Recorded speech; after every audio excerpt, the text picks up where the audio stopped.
Hello students, myself Dr. Rajiv Namdev, in charge automobile engineering from Sri Vaishnav Polytechnic College Indore, welcomes you all semester automobile engineering students in the subject 505 Industrial Engineering, Module 9 Job Evaluation, Wages and Incentives. So our today's topic number 1 is related with the job evaluation and wages. In the last section, we studied micromotion study, थर्मलिक्स, साइमोचार्ट्स। पिछले भाग में हमने सूक्ष्म गति अध्ययन, उसकी परिभाषा, उद्देश्य, लाभ, तकनीक, थर्मलिक के बारे में जाना और साइमो आरेख के बारे में। आज हम जॉब एवोल्यूशन, कार्य मूल्यांकन, वेजेस, पारिश्रमिक, इंसेंटिव्स, प्रोत्साहन, इनके बारे में जानेंगे। ये आपस में किस प्रकार से संबंधित है ये भी समझेंगे हम।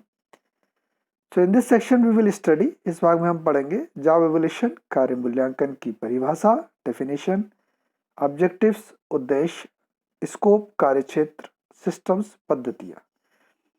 वेजेस, पारिश्रमिक की हम पढ़ेंगे, डेफिनेशन, परिभाषा, कंपोनेंट्स, घटक, टाइप्स या प्रकार, और वर्क इंसेंटिव, कार्य प्रेरणा प्रोत्साहन की शुरुआत करेंगे।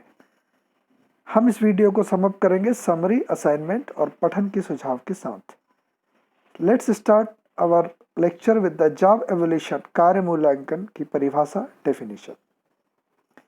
Job evolution is a systematic process, सुव्यवस्थित विधि है, in which various features and requirements of work compared, जिसमें विभिन्न कार्यों की विशेषताओं और आवश्यकताओं की तुलना, for determining their relative values, उनके सापेक्ष मूल्य ज्ञात करने के लिए की जाती है। It implements principle of equal work equal salary to avoid any dissatisfaction among workers. यह समान कार्य समान वेतन के सिद्धांतों को श्रमिकों के मध्य असंतोष को रोकने के लिए लागू करता है।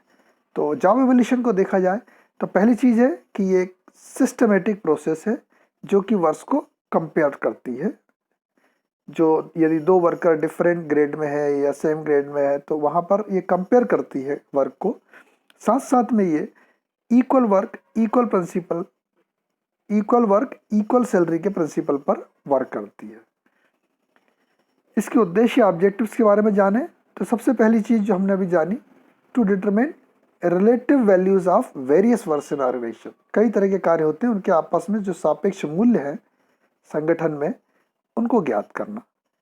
To clear rights and responsibilities related to every work, हर कार्य के लिए संबंधित अधिकार होते हैं और उत्तरदायित्व होते हैं, तो उनको स्पष्ट करना।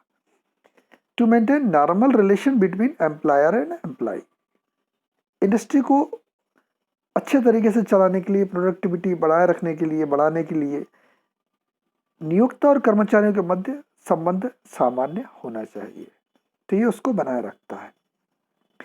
इसका मतलब ये हुआ कि ये श्रमिक असंतोष को न्यूनतम पर रखता है। श्रमिकों में असंतोष तो होता ही है, लेकिन उसको न्यूनतम रखा जाए, to minimize labour dissatisfaction. To explain and evaluate new works, नवीन कार्यों का वर्णन और मूल्यांकन करना, ये भी उद्देश्य है। और to assist an appropriate and equal salary structure, उचित व समान वेतन ढांचे के निर्माण में सहायता करना। तो इस प्रकार से आपने देखा यहाँ पर ये उद्देश्य हैं इसके, जो कि विभिन्न कार्यों के सापेक्ष मूल्य, जो बेसिक डेफिनेशन थी वहाँ से शुरू होकर के, और इंडस्ट्री की प्रोडक्टिविटी को बढ़ाए रखने के लिए एम्प्लॉय और एम्प्लॉयर के रिलेशन, राइट्स एंड रिस्पॉन्सिबिलिटीज, इस पर इसका उद्देश्य होता है। अब हम इसकी स्कोप देखें, कार्य क्षेत्र, तो इसका पहला उद्देश्य, पहला कार्य क्षेत्र है कि to estimate proper wage of perform work, जो भी निष्पादित कार्य हो रहा है उसके लिए उचित पारिश्रमिक का आकलन करने के लिए हम इसका उपयोग करते हैं। To take away the salary anomalies of industry, उद्योग में वेतन विसंगतियों को दूर करने के लिए हम इसका उपयोग करते हैं। To solve salary conflicts, same पद पर यदि वेतन विवाद है तो उसको सुलझाने के लिए, या एक ही व्यक्ति का वेतन में वो चाहता है मुझे ज़्यादा मिलता है, ये कम मिल रहा है, तो वो विवाद को सुलझाने के लिए कैसे, टू स्टैंडर्डाइज द वर्क, तो कार्य का मानकीकरण कर देंगे, इसके बाद फिर उसको विवाद को सुलझा लेंगे। इसके अलावा to determine speciality of post, कोई भी पद है तो उसकी विशिष्टता क्या होगी उसको निर्धारित करने के लिए, ये स्कोप है। तो अब हम ये देखें कि जॉब एवोल्यूशन का काम कंपेयर करना है रिलेटिव वैल्यूज को वर्क के बीच में।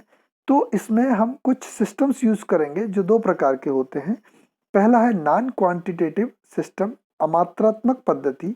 दूसरा है क्वांटिटेटिव, मात्रात्मक। क्वांटिटेटिव मतलब हम अंकों के माध्यम से इसमें बता सकते हैं, जबकि यहाँ पर उसी कैरेक्टरिस्टिक्स को अच्छा बुरा या इस प्रकार से हम काम कर सकते हैं। अमात्रात्मक है।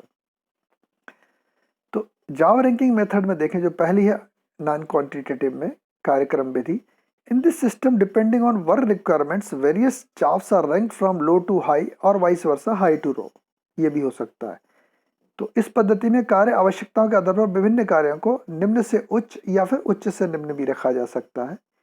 It is a simple method denoting relative values of the job to the company. देखिए रिलेटिव वैल्यूज जो हमने पहले पढ़ा था जॉब रिलेशन का कार्य है, तो इसमें रिलेटिव वैल्यू पता लगता है। तो ये संगठन के कार्य को सापेक्ष मूल्य को दर्शाने की सरल विधि है, यानी रिलेटिव मूल्य को भी सिंपल तरीके से बताता है। It is a too simplistic approach, lacking sophistication and not very suitable for knowledgeable workers. जो श्रमिकों का ज्ञान के मान से अधिक उपयोगी नहीं है, क्योंकि अति साधारण दृष्टिकोण है जिसमें यथार्थता नहीं है। जैसे कि हम इसका एक एग्जांपल लें, आजकल आप लोग देखते होंगे कहीं पर भी कोई सर्विस है, हॉस्पिटल है या कॉलेज है, ये लोग फीडबैक आपसे लेते हैं और फीडबैक बहुत सिंपल तरीके का होता है। कैसा होता है? 5 बिंदु पर, या कभी कभी आपने कोई सामान खरीदा तो वो जो आपका सेल्समैन होता है, सर मुझे 5 स्टार दे दीजिए, चाहे आप टैक्सी से आए हों या कुछ भी हो, सर मुझे 5 स्टार दीजिएगा। क्यों? क्योंकि यहाँ पर यदि अब हम देखें तो पॉइंट्स वाइज है ये, जैसे बताया था कि 5 पॉइंट मतलब अगर आप यहाँ पर देखें तो दिस इज द हाईएस्ट। यहाँ पर 5 पॉइंट्स हैं, वो हाईएस्ट है। और इसके बाद में सेकंड हाईएस्ट जो है 4th पॉइंट है, फिर थर्ड हाईएस्ट है, थर्ड पॉइंट, 2 पॉइंट और 1 पॉइंट। 1 पॉइंट लोएस्ट बिंदु है। तो ये पॉइंट रैंकिंग जो है, अभी हमने पढ़ा जावा रैंकिंग, वो हम पॉइंट्स के बेस पर करते हैं। लेकिन ये पॉइंट होने का मतलब ये नहीं है कि ये क्वांटिटेटिव है, नहीं। पॉइंट साधारण भाषा में समझ में आता है, लेकिन उसका मतलब जो निकलेगा कि सबसे अच्छा है, उससे कम अच्छा है, मध्यम है, अच्छा खराब नहीं है और खराब है। लोएस्ट मतलब अच्छा खराब भी बोल सकते हैं, बट ये लोएस्ट मतलब जो भी रखेंगे हम वो जावा रैंकिंग मेथड में रखेंगे। ये उसका एग्जांपल है। अब इससे बेहतर करते हैं हम इसको, classification method. As an improvement over ranking method, job grades और job classes are first determined. जैसे स्किल्ड है, अनस्किल्ड है, सेमी स्किल्ड है, लाइक दिस। तो क्रम विधि में सुधार के लिए सर्वप्रथम कार्य श्रेणी या कार्य कक्षाएं कुशल या अकुशल ज्ञात की जाती हैं। तो ये उसका इम्प्रूवमेंट है जावा रैंकिंग का, क्योंकि वो तो जनरल पर्पज के लिए था, आम आदमी भी समझ सके, लेकिन यहाँ पर अब वर्कर समझ सके उसके लिए क्लासिफिकेशन मेथड है। गौर कीजिएगा, ये भी नॉन क्वांटिटेटिव है। Later jobs are assigned these grades according to their assessed value of the company. जैसे अपन बोलते हैं ना, first class officer, second class, third class, 4th class में अपन यूजुअली प्यून्स को लेते हैं। तो ये गवर्नमेंट में भी 4 क्लासेस होती हैं। तो ये सिंपल सा उससे ये लग जाता है कि नहीं ऑफिसर कौन है, बड़ा ऑफिसर कौन है, कौन क्या कार्य करता है, ये अंदाज हो जाता है। तो इन श्रेणियों कार्यों को संगठन के उनके मूल्यांकन के आधार पर निर्दिष्ट किया जाता है। It is a useful method when company is small to medium size where jobs are not complex. ये विधि छोटे मूल्य आकार के उद्योग के लिए उपयोगी है जहाँ जटिल कार्य नहीं होते। आइए अब हम किसी स्मॉल या मीडियम स्केल में देखें, तो वहाँ पर जो क्लास या रैंक होती है वो किस प्रकार की होती है, उसका एग्जांपल देखें। तो यहाँ पर आप देख रहे हैं कि क्लास 1 है, और आप क्लास 1 में देखेंगे इसमें तो आप पाएंगे कि सबसे पहले है क्लास 1 में एग्जीक्यूटिव्स, जैसे ऑफिस मैनेजर है, डिप्टी ऑफिस मैनेजर है, ऑफिस सुपरिटेंडेंट है, ये क्लास 1 के होते हैं। क्लास 2 में स्किल्ड वर्कर, कुशल श्रमिक होता है, जैसे परचेजिंग असिस्टेंट है, कैशियर है, रिसीप्ट क्लर्क्स है, या हमारे कार्य के माध्यम से देखें तो स्किल्ड वर्कर है। फिर सेमी स्किल्ड वर्कर क्लास 3 में आते हैं, स्टेनोटाइपिस्ट, मशीन ऑपरेटर एटसेट्रा। और क्लास 4 में आते हैं लेस स्किल्ड या अनस्किल्ड वर्कर, जैसे क्लर्क है, ऑफिस बॉय एटसेट्रा। ये ऑफिस के एग्जांपल हैं।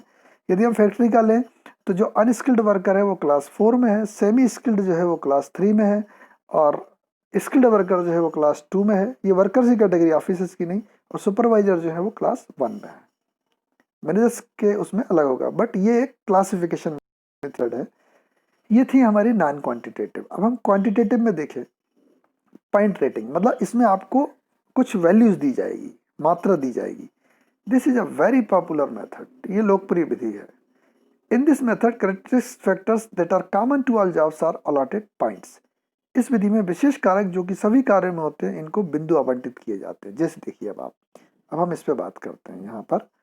तो हम यहाँ पर देखेंगे इसमें कि ये आप फिगर देख रहे हैं, इसमें स्किल के लिए आप देखेंगे कि स्किल जो है उसमें आप देखेंगे कि जॉब फैक्टर आपने skill, efforts, responsibility, job condition ले ली हैं। अब इसमें स्किल्स का भी सब क्लासिफिकेशन किया। तो उसमें स्किल मतलब पढ़ाई कितनी है, अनुभव कितना है, कितना इनिशिएटिव ले सकते हैं। तो पढ़ाई के लिए 40 अंक दे दिए, एक्सपीरियंस के लिए 30 दे दिए, इनिशिएटिव के लिए 40 अंक दे दिए, टोटल 110। तो नो डाउट ये 55% है, क्योंकि टोटल जो हो रहा है आपके पॉइंट वो 200 हो रहा है। तो 200 में से 110 जो है आपने स्किल के लिए दिए हैं, 55%। जबकि एफर्ट्स, प्रयास जो है आपके फिजिकल क्या है, मेंटल क्या है, इनके 10-10 अंक दिए हैं, यानी 20, तो ये 10% हो रहे हैं। रेस्पॉन्सिबिलिटी किस चीज़ की है, फॉर इक्विपमेंट प्रोसेस के लिए 10 है, मटेरियल्स के लिए 10 हैं, लेकिन सेफ्टी ऑफ अदर्स ये बहुत इंपॉर्टेंट पॉइंट है, सेफ्टी इसके लिए 20 अंक दिए हैं। वर्क ऑफ अदर्स हेल्प करते हैं तो वो 50 अंक है, ये 25% हुआ। जॉब कंडीशन जो है यदि नॉर्मल है तो 10 है, हजार्डस है तो 10 है, इस प्रकार से 20 इसके हैं, 10, तो टोटल अंक 200। तो आपने ये देखा कि ये और एलेबोरेटिव है, और ये बहुत लोकप्रिय मेथड है पॉइंट रेटिंग, जिसमें कि जो भी फैक्टर्स होते हैं उनको हम पॉइंट देते हैं, उसके बेस पर जो वर्कर होते हैं उनको हम कंपेयर करते हैं, और कंपेयर करके फिर हम क्या करेंगे, उनकी वेज डिसाइड करेंगे। तो ये हमारा थर्ड पॉइंट आएगा। आइए, जॉब एवोल्यूशन कर लिया हमने। जॉब एवोल्यूशन में कौन सी मेथड लगा ली हमने, पॉइंट रेटिंग। अब इसके बेसिस पर वेज बनेगी। तो आपने यही देखा था जॉब एवोल्यूशन। आइए फैक्टर कंपैरिजन की बात करें। अब यहाँ पर ये कंपैरिजन हो रहा है, जो पहले देखा था ना रिलेटिव वैल्यूज को कंपेयर करने के लिए, ये it is more elaborative than point rating. Point rating से भी ये ज़्यादा एलोबरेटिव है, ये अधिक विस्तृत है। It provides for internal consistency in the plan in addition to external consistency provided in point rating plan. Point rating में बाह्य सामंजस्य होता था, इसमें आंतरिक सामंजस्य भी है। सबसे पहले हम फर्स्टली फाइंड आउट की जॉब्स को हम खोजेंगे, प्रमुख कार्यों को। उसके बाद उनको रैंक करेंगे, जो भी चयनित कार्य हैं उनको हम क्रमबद्ध करेंगे, और फाइनली हम इनको बेस पे फॉर ईच जॉब इनको करेंगे। अब इनको देखिए, अब ये कॉम्बिनेशन ऐसा लगेगा फैक्टर्स का है और सबसे पहली वाली पॉइंट रेटिंग का। देखिए कैसे है, इसमें आप यहाँ पर देख रहे हैं तो आप पाएंगे कि इसमें रैंकिंग ऑफ जॉब्स जो है, जॉब जो है हमारे पास जो वर्कर्स हैं, टूल मेकर है, वेल्डर है, इलेक्ट्रिशियन है, असेंबल है और ऑफिस बॉय है। तो इसमें आप यहाँ पर देखेंगे तो आप पाएंगे कि स्किल जो है वो सबसे कम किस में होना चाहिए, ऑफिस बॉय में, और सबसे ज़्यादा किस में होना चाहिए, टूल मेकर में। 1 नंबर हाईएस्ट के लिए और 5 नंबर लोएस्ट के लिए। मेंटल की जरूरत भी किसको ज़्यादा है, टूल मेकर को, और मेंटल ऑफिस बॉय को कम चाहिए।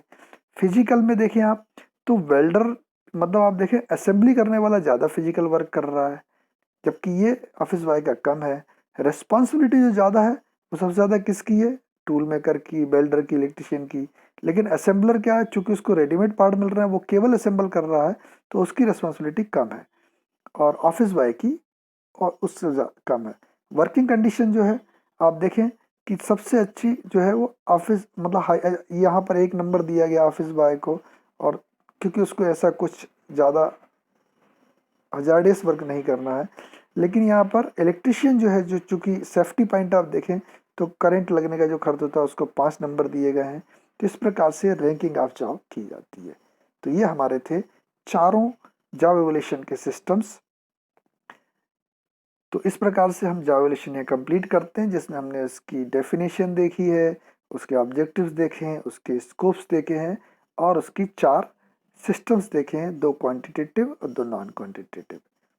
तो अब हमने ये पता लग गया कि जॉब एवोल्यूशन के थ्रू हम ये करते हैं कि बेसिकली कार्य को समझते हैं और उनके बीच में कंपेयर करते हैं। अब हम इसमें वेज डिसाइड करते हैं। ये जॉब एवोल्यूशन अब वेज बनाने के काम में आएगा कि कितना पारिश्रमिक दिया जाना चाहिए। तो अब पारिश्रमिक के बारे में हम जाने या वेज के बारे में जाने तो इसकी परिभाषा होती है, वेज यूजुअली ब्लू कलर वाले जॉब, जो फैक्ट्रियों में काम करते हैं, फ्लोर पे काम करते हैं, वो ब्लू कलर की ड्रेस पहने रहते हैं, तो उनको हम बोलते हैं वेज। जबकि वही वर्कर यदि ऑफिस में काम करता है, इसको वाइट कलर जॉब या मानसिक कार्य बोलते हैं, और इसको शारीरिक कार्य, तो इसको बोलते हैं हम वेतन, सैलरी। तो वेतन और पारिश्रमिक सेम ही है, बट वो उनकी फील्ड के कारण कि एक चूंकि फ्लोर पे काम कर रहा है और एक ऑफिस में काम कर रहा है, इसके बेसिस पर वेज और सैलरी कही जाती है। अदरवाइज दोनों सेम है। यहाँ पर अपन देखें, वेजेज और salary is the payment in terms of money made to employ from employer in return of his services as per agreement. यानी एक समझौता होगा किस किस के बीच में, एम्प्लॉय और एम्प्लॉयर के बीच में। एम्प्लॉयर क्या करेगा, एडवर्टाइजमेंट निकालेगा, एम्प्लॉय उसमें क्या करेगा, आवेदन करेगा, फिर इनके बीच में इंटरव्यू के बीच में बातचीत होगी, तो एक एग्रीमेंट होगा कि हम आपको इस पोस्ट के लिए रहे हैं, हमारे यहाँ इतनी तनख्वाह दी जाती है। मतलब एम्प्लॉयर और एम्प्लॉय दोनों एग्रीमेंट होंगे और वो उसके कार्य के बदले पैसा देगा उसको। तो ये जो पैसा देगा इसको हम वेज या सैलरी बोलेंगे। तो पारिश्रमिक अथवा वेतन, आप शारीरिक कार्य या मानसिक ना लिखें, यहाँ मैंने समझाने के लिए ब्रैकेट में लिखा है। इन जनरल पारिश्रमिक और वेतन को एक ही माना जाता है। तो वेजेस पारिश्रमिक और सैलरी वेतन। तो पारिश्रमिक अथवा वेतन द्रव्य के रूप में नियोक्ता द्वारा एक समझौते के अनुसार कर्मचारियों को उसकी सेवाओं के बदले दिया गया भुगतान होता है। कुछ और भी शॉर्ट में बोला जाता है, payment in return of work is called wage. श्रम के बदले में दिया गया मूल्य पारिश्रमिक कहलाता है। ये बहुत सिंपल है कि वेज क्या है, payment in return of service और वर्क। अब वेजेस में भी आवरली, डेली, वीकली और मंथली। यहाँ पर हम जो है किसी वर्कर के लिए बात कर रहे हैं, अदरवाइज ऑफिस में तो सैलरी मंथली मिलती है। पारिश्रमिक, अब वर्कर काम कर रहा है वो घंटे के हिसाब से कर सकता है। आप देखते हैं अमेरिका में जो आवर मिलते हैं पर आवर वहाँ पर होती है, कई स्टूडेंट पढ़ते हैं वो कार्य भी करते हैं, तो वहाँ पारिश्रमिक जो होता है आवरली, जो आवरली बेसिस पर करते हैं। डेली हो सकता है, जैसे हम हमारे घर में किसी मजदूर को बुलाते हैं तो डेली बेसिस पे करवाते हैं, या वीकली आपने कई छोटी छोटी इंडस्ट्री में देखा होगा वो साप्ताहिक रूप से तनख्वाह देते हैं, और इन जनरल जो है वो मंथली होता है। तो ये वेजेस है। अब वेजेस की बात करें कि इसके कंपोनेंट क्या क्या है, तो कंपोनेंट में हम बात करेंगे तो बेसिकली वेजेस जो होती है, एक बेसिक वेज होता है, डियरनेस अलाउंस होता है, बोनस होता है और ओवर टाइम होता है। इस रूप में मतलब एम्प्लॉयर एम्प्लॉय को पेमेंट करता है। बेसिक वेज जो होता है वो होता है payment in return of work, कार्य के श्रम के बदले में किया गया भुगतान क्या है, बेसिक वेज। और ये बेसिक वेज, ये बाकी की तीनों चीजें इसी बेसिक वेज पर निर्भर करती हैं कि बेसिक वेज कितनी, उसके अनुसार आपको डियरनेस अलाउंस मिलेगा। डियरनेस अलाउंस यानी महंगाई भत्ता। अब महंगाई भत्ते क्यों दिया जाता है, payment to balance purchase power of labour with increase in market rate. अब बाजार में भाव में वृद्धि होती है, जैसे गेहूं, चना, दाल, उसके कारण श्रमिक की क्रय शक्ति को संतुलित किया जाए तो उसको महंगाई भत्ता दिया जाता है। डीए आप सुनते होंगे, गवर्नमेंट ने डीए बढ़ा दिया है 4%, 3%, हर 6 महीने में गवर्नमेंट करती है। तो ये डियरनेस अलाउंस जो है बेसिक के साथ मिल जाता है, मतलब total salary basic plus dearness allowance normally होता है, इसको अपन टोटल सैलरी बोल सकते हैं। इसके अलावा दूसरे भी होते हैं, एचआरए है, वो एक अलग बात है। अब बोनस क्या होता है, मतलब इसमें अब बाकी सब जुड़ते जाएंगे जो कि बेसिक बेस पर निर्भर करेंगे। बोनस जो होता है payment other than normal payment. Normal payment के अलावा यदि कोई सामान्य भुगतान के अतिरिक्त कोई भुगतान करते हैं तो वो बोनस कहलाता है। जैसे आपने देखा होगा हर साल रेलवे जो है साल में एक बार अपने कर्मचारियों को बोनस देती है। कई इंडस्ट्रीज जो है वो दीपावली पर अपने वर्कर्स को जो है बोनस के रूप में मिठाई, पैसा या कुछ भी गिफ्ट देते हैं, ये बोनस होगा क्योंकि वो नॉर्मल पेमेंट के अलावा है, एक्स्ट्रा है। ओवर टाइम पेमेंट की बात करें तो यदि कोई वर्कर को हमने 8 आवर्स फिक्स किया है कि 8 आवर्स उसके वर्किंग आवर्स हैं, लेकिन यदि वो 10 घंटे या 12 घंटे काम करता है तो उसको एक्स्ट्रा वर्क के पैसे दिए जाते हैं। इसको हम ओवर टाइम भुगतान या ओवर टाइम पेमेंट कहते हैं, अतिरिक्त समय के कार्य के लिए किया गया भुगतान। तो इस प्रकार से इसके कंपोनेंट्स जो होते हैं, बेसिक वेज मूल वेतन, डियरनेस अलाउंस महंगाई भत्ता, बोनस बोनस ही बोला है यहाँ पर, और अधिदेय करके भी बोलते हैं इसको, बट बोनस मैंने सिंपल लिखा है, ओवर टाइम पेमेंट या भुगतान। ये होगा इससे कंपोनेंट्स। अब आइए हम इस पर बात करें कि वेजेस कितने प्रकार की होती हैं। अब वेजेस भी कई प्रकार की होती हैं। पहली है मिनिमम वेज, न्यूनतम पारिश्रमिक, दूसरी है रियल वेज, वास्तविक पारिश्रमिक, और तीसरी है फेयर वेज या उचित पारिश्रमिक। Minimum wage, sufficient wages to fulfil basic requirements of life. तो हमारी जो जीवन है, जीवन स्तर है, उसकी मूलभूत आवश्यकताएं क्या है, ब्रेड, क्लॉथ एंड शेल्टर, रोटी, कपड़ा और मकान। इसकी पूर्ति के लिए जो पारिश्रमिक दिया जाता है, पर्याप्त पारिश्रमिक, उसको हम न्यूनतम पारिश्रमिक या मिनिमम वेज बोलते हैं। ये यूजुअली अगर आप देखें, मिनिमम वेज जो है कलेक्ट्रेट जो है वो डिसाइड करता है महंगाई के हिसाब से कि एक व्यक्ति को एक पर डे में कितना, ये पर डे बेसिस पर होता है कि यदि आपने किसी व्यक्ति को रखा है तो उसको एक दिन का आपको इतना पैसा देना होगा, जिससे कि वो अपने रोटी, कपड़ा और छत का बंदोबस्त कर सके। मकान है ना, खुद का मकान नहीं, वो कहीं पर भी रह सके, उसके ऊपर छत हो। रियल वेज में अब क्या होगा कि जो मिनिमम वेज है, worker will get financial as well as non financial. मतलब फाइनेंशियल में तो उसको मिनिमम वेज मिल रही है, लेकिन नॉन फाइनेंशियल में जैसे उसको पानी फ्री मिल रहा है, विद इलेक्ट्रिसिटी फ्री मिल रही है, बच्चों की एजुकेशन फ्री है, मेडिकल फैसिलिटीज़ भी जुड़ जाएं, तो वही minimum wage plus non financial जो आपको मिल रहे हैं, इनको जोड़ दें तो ये कहलाता है रियल वेज। तो वास्तविक पारिश्रमिक क्या होगा, इसमें श्रमिक को मुद्री के साथ अमुद्री पारिश्रमिक, अमुद्री मतलब पैसा नहीं मिलेगा, लेकिन ये होगा कि आपको पानी फ्री मिल रहा है, विद्युत इलेक्ट्रिसिटी है, बच्चों की शिक्षा है, वो पैसा दे रही कंपनी, या चिकित्सीय सुविधाएं दे रही हैं, तो वो वास्तविक पारिश्रमिक में आएगा। अब वास्तविक पारिश्रमिक से भी ऊपर चलते हैं अपन, उचित पारिश्रमिक या fair wage. Worker can maintain social status along with basic requirements. तो उचित पारिश्रमिक जिससे श्रमिक अपने जीवन की न्यूनतम आवश्यकताओं के साथ साथ सामाजिक स्तर के अनुकूल रह सके। अब एक ही इंडस्ट्री है, लेकिन उसमें मैनेजर भी है, वर्कर भी है, तो मैनेजर्स लेवल के जितने भी लोग हैं उनको फेयर वेज मिलती है, जिससे कि वो अपने लिए गाड़ी ले लेते हैं या बंगला ले लेते हैं, तो ये फेयर वेज में आ जाता है।